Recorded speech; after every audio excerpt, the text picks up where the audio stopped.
Ano bang business ang kayang simulan sa halagang 5,000 pesos? Car wash, wonder station, o sari-sari store? Pero ano nga ba dapat?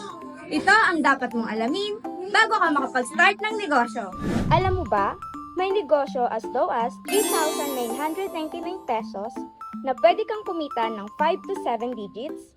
At kung di ka marunong magbenta sa Lazada, Shopee o TikTok, bakit hindi mo subukan magbenta sa Facebook, sa mga kakalala mo o kahit saan pa?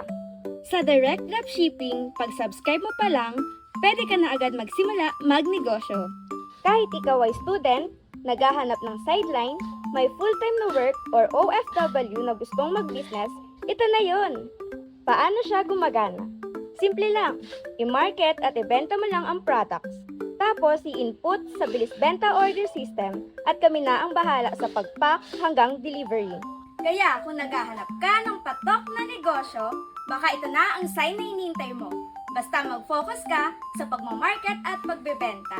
Tara at mag-subscribe ka na!